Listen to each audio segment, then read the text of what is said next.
The night the power vanished across the entire city, Ethan Cole got a message from a number that didn't exist, and it knew exactly what he was about to do.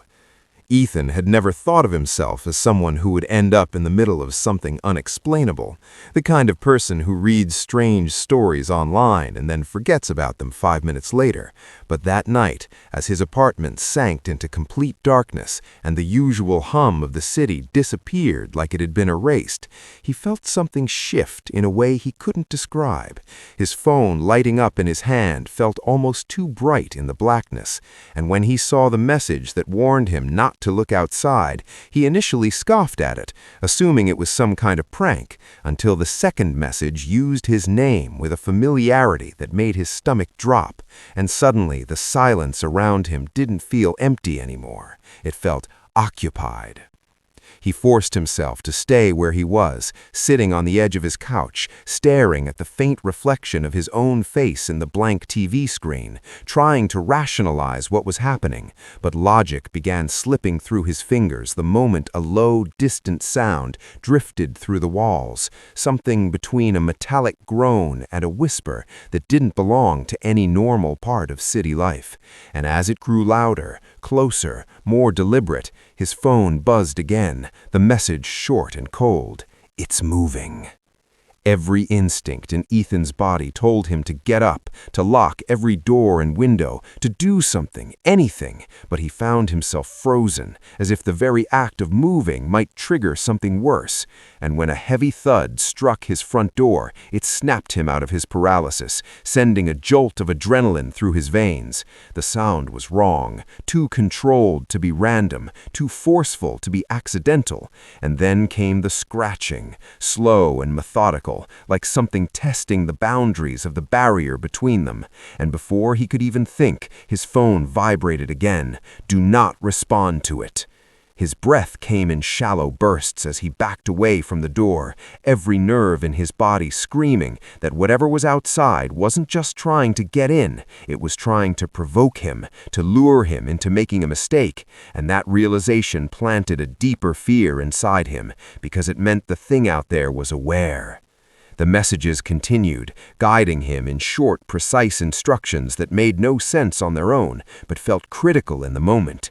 Turn off your phone's flashlight. Stay away from reflective surfaces. Don't make sudden noise. Each command chipped away at his independence, turning him into someone who followed blindly because the alternative felt far worse. And as the scratching at the door suddenly stopped, the silence that followed was even more terrifying, thick and suffocating, pressing in on him from all sides, until a new sound emerged from somewhere deeper inside the apartment, a soft creak from the hallway behind him. His heart nearly stopped as he slowly turned his head, realizing with a wave of cold dread that whatever had been outside might not be outside anymore. His phone buzzed violently, more frantic than before. It found another way. Ethan stumbled backwards, his mind racing, trying to remember if he had locked the windows, if there was any possible entrance he had overlooked. But the more he thought about it, the more impossible it seemed. And yet the evidence was there in the faint, uneven footsteps echoing from the hallway. Footsteps that didn't sound quite right, as if they didn't fully understand how walking worked. And when he dared to glance toward the dark corridor, he saw nothing at first, just shadows stretching unnaturally along the walls. But then one of those shadows moved against the direction of the others, shifting in a way that made his vision blur and his brain struggle to process what it was seeing. He quickly looked away, his pulse hammering in his ears, and another message appeared. "Don't let it know you see it." Panic clawed at him as he tried to remain still, to act unaware, even as the presence in the hallway seemed to inch closer with every passing second, its movements accompanied by faint, distorted sounds that almost resembled breathing, but carried an unnatural rhythm. And just when he thought he couldn't hold on any longer, the phone buzzed again with a message that made his blood run cold. "It learns from you." The implication hit him instantly. Every reaction, every movement, every glance was giving the thing more understanding, more ability to mimic, to adapt, and suddenly Ethan realized that survival wasn't just about hiding or staying quiet, it was about becoming unreadable, unpredictable, something the entity couldn't study or replicate.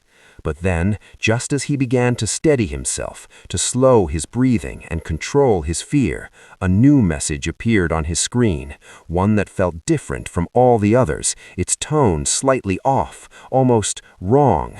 "Look at me."